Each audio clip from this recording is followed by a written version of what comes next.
Hi there, and welcome to Global English Talks. I'm Susan. And I'm Mark. Thanks for joining us today. This is the podcast where we talk about daily life and personal growth using simple, clear English. And real conversations, not grammar lessons, not boring rules. Nope, just two friends chatting about real stuff in a way that helps you practice listening and learn naturally. And today, we're talking about something that affects everyone, no matter where you live, what language you speak, or what job you do. A warm welcome to all our listeners. Let's get started. You're in the right place. So, Susan, honest question. What's one habit you've tried to build but just couldn't stick with? Oh, easy. Waking up early. Every January, I tell myself, this is the year. I buy a new alarm clock, I put my phone across the room, and still, by week 3, I'm back to my cozy 8:30 mornings. I get it. I once downloaded a workout app and told myself I'd do 5 push-ups every morning. Just 5. But somehow, even that was hard after a few days. It's strange, right?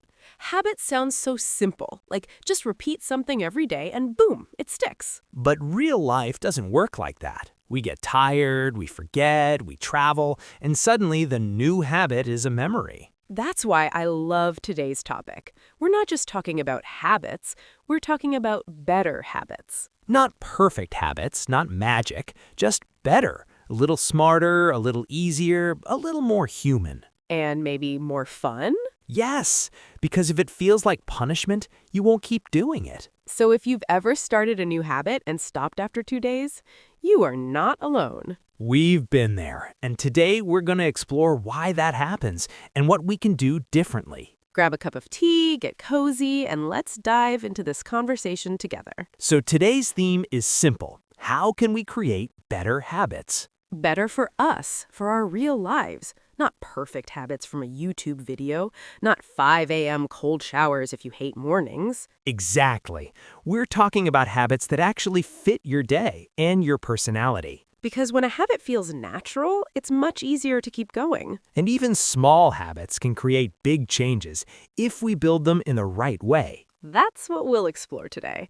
How to start, how to stay motivated, and how to make habits that last. And don't worry, we'll keep the English nice and simple. Easy to follow, easy to enjoy. If you like this kind of episode, make sure to follow Global English Talks so you don't miss the next one. And feel free to share it with a friend who's also learning English.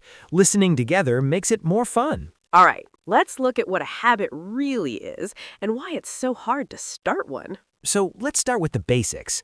What is a habit? A habit is something you do again and again without thinking too much, like brushing your teeth or checking your phone when you wake up. Right. It's like your brain goes on autopilot. You don't ask, should I brush my teeth today? You just do it. And not all habits are good. Some are helpful, like drinking water.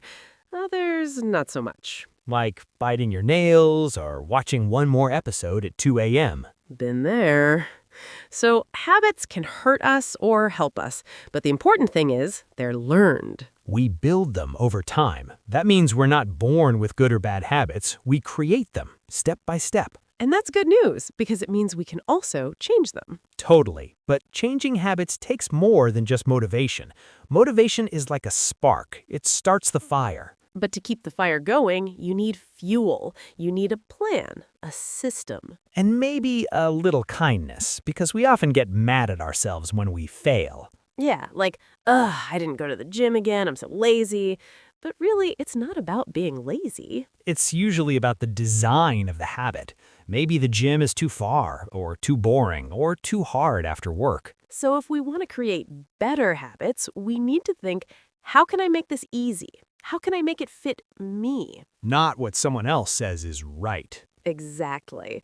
So let's talk about that. Let's look at a fresh way to see habits, a new way to think about building them.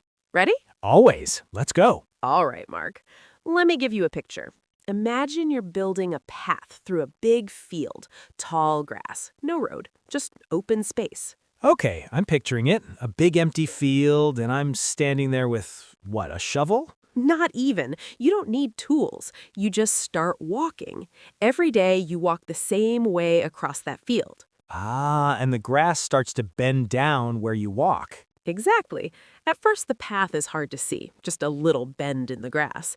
But if you keep walking that same path every day, it becomes clearer, easier. And one day there's a real path, maybe even dirt showing. The grass stays flat. That's a habit. You're training your brain to walk the same mental path again and again. I like that because it shows two things. First, habits take time. You don't see a perfect trail after one walk. Right. And second, you don't need to do something big. Just take the same small steps every day.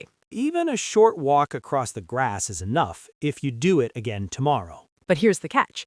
If you stop walking that path, the grass starts to grow back. The path disappears. So habits need maintenance, a little care, like watering a plant or brushing your teeth. Yes, it's not about doing more. It's about doing something enough. I think a lot of people try to run across the field on the first day. Big energy, big goals. And then they burn out. The grass is too tall, they get tired, they stop. But if you just walk it calmly, daily, step by step. The path becomes part of your life. So listeners, think about your own field. What's one path you want to make clearer? And are you running once or walking every day? That picture helps a lot.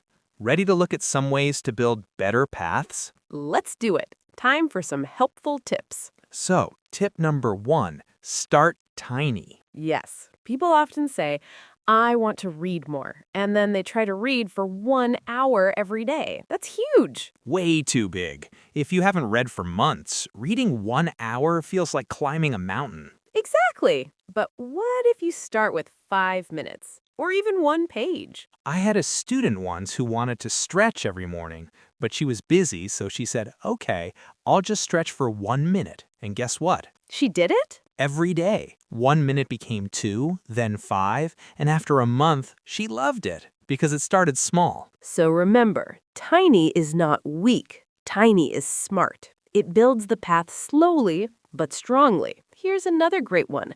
Link your new habit to something you already do. Like brushing your teeth? Exactly. If you already brush your teeth every morning, maybe right after that, you write 1 English sentence in your notebook. I like that. It's like hanging a new habit on an old hook. Yes, your brain already knows. After this comes this.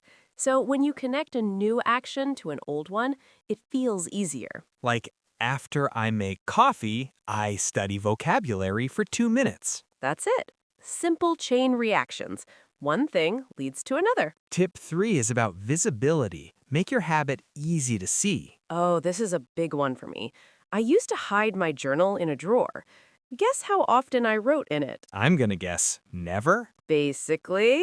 But then I just placed it on my pillow, right there, every night. And boom, I started writing again. That's the trick. If you want to drink more water, put the bottle in front of you, not in your bag. Out of sight, out of mind.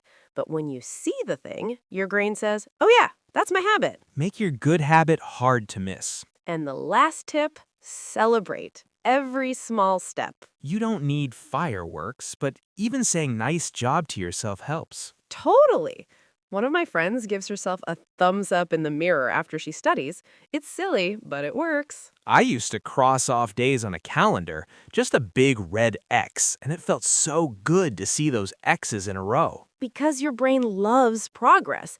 Even small wins create motivation. So don't wait until the habit is perfect. Celebrate each step on the path. That's how you keep walking across the field with joy, with kindness, with little victories. And little victories build real change. Let's take a short pause and then talk about something important. Rest. So Susan, let's be honest, sometimes we miss a day or 2 or 5. Oh, yes, life gets messy. We travel, we get sick, we get tired. And then the guilt shows up. I failed. I ruined everything. But the truth is, rest is not failure. Rest is part of the process. It's like, have you ever seen someone paint a room? Sure, my cousin painted her kitchen last year. It took forever. Right, but between each coat of paint, she had to wait, let the wall dry. Oh, I remember. She kept saying, I want to finish, but I have to let it rest. Exactly. If she didn't wait, the paint would mix badly, the color would look wrong, it wouldn't stick. So the rest time was necessary, not lazy, not wasted. That's what we forget with habits. Rest days are part of the process. They help the habit dry, help it stick. And during rest, the brain still remembers. The path in the field is still there. You're not starting over, you're just giving the habit space to breathe. So listeners, if you take a break, be kind to yourself. You're not off the path, you're just letting the paint dry. And when you're ready, pick up a brush again. Or the journal, or the water bottle, or the walk. You're still building something beautiful, even when you pause. All right, Mark, let's take a little word tour. I've got some useful English words connected to today's topic. I'm ready. Let's unpack them one by one. First up, routine. Routine is something you do regularly, often in the same order, like brushing your teeth, making coffee, or checking your phone in the morning. Can you give an example? Sure, my morning routine includes stretching, showering, and eating breakfast. It's helpful because routines give structure to your day, and new habits fit best when they become part of your routine. Next one, trigger. A trigger is something that starts a habit. It's like a little signal. Example? Sure, the sound of my alarm is the trigger for my morning walk. Understanding your triggers helps you start habits more easily. No trigger, no action. All right, how about reward? A reward is something that makes you feel good after doing something. It can be small, like saying good job or enjoying a cup of tea. Example sentence. After I study English for 15 minutes, I reward myself with a cookie. Rewards help your brain connect the habit to something positive. That makes you want to do it again. This one's big. Consistent. Yes, if you are consistent, it means you do something again and again without big breaks. Give it to me in a sentence. She was consistent with her writing, so she finished her book. Being consistent is more important than being perfect. Okay, now something a little different. Break. A break means you stop for a short time, not forever, just to rest. Like this? I took a break from studying, but now I'm ready to start again. Breaks are healthy. They help you reset, not quit. Last word, track. To track means to follow your progress, like writing down what you did. Sentence? I use an app to track how many days I meditate. Tracking helps you see your small wins, and that keeps you going. Such helpful words. You can use them in daily conversations and in your own habit journey too. Totally. Little words, big power. Okay, listeners, it's challenge time. But don't worry, it's a tiny one. Like one small step across the field. Exactly. So here it is. Pick one habit you wish you had. Just one. Maybe it's something like, I want to study English for 10 minutes a day. Or I want to stretch after work. Or drink more water. Now pause and ask yourself, what's the smallest version of that habit? Like, can you study for 2 minutes? Write one sentence? Drink one glass? Once you have that tiny version, connect it to something you already do. For example, after I brush my teeth, I open my English notebook and write one sentence. That's it. Just one. No pressure, no big goals. And after you do it, smile. Say, hey, I did it. Give yourself a little high five. So your challenge, try this just one time today. One small action, one simple win. And if it feels good, try it again tomorrow. Tiny steps, but they lead somewhere beautiful. So now, let's make things even more practical. What can you actually do today? We've got 4 simple steps. Easy, friendly, realistic. Step 1. Choose one habit. Just one. Not 5, not 10. What's one thing you want to start doing more often? Could be reading, could be moving your body, could be listening to English podcasts, like this one. Step 2. Shrink it. What's the smallest version possible? If your habit feels big, your brain will say, ugh, too hard. So keep it small. One sentence, one sip, one stretch. Small is strong. Step 3. Attach it to something you already do. We talked about this. Find a natural moment in your day and hang your habit there. Like, after I drink my coffee, I say one sentence in English. Or, after I wash my face, I write one word I learned today. Step 4, celebrate. Seriously, smile, nod, say nice job. Give yourself that moment of yes. Because your brain remembers how things feel, and if the habit feels good, it grows stronger. So don't wait for next week or next year. You can start today, right now.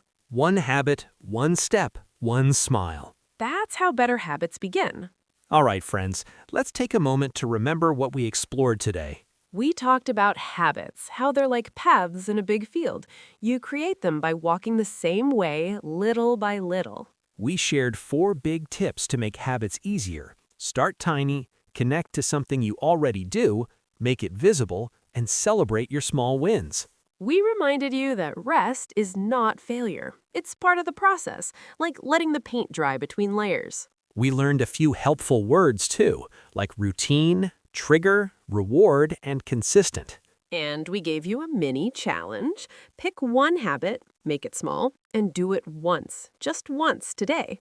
And from there, who knows? Maybe that small step becomes a new path in your life. And maybe that path leads to something beautiful, peaceful, or powerful. So take what you need from today's episode. Try one step, one smile, one gentle start. You don't need to change everything. Just keep walking your field, one quiet step at a time. Thanks so much for spending time with us today on Global English Talks. We're always happy to sit down, share ideas, and help you grow one conversation at a time. And remember, your English doesn't have to be perfect to be powerful. You're learning, you're trying, and that means everything. If you enjoyed this episode, follow our podcast so you never miss a new one.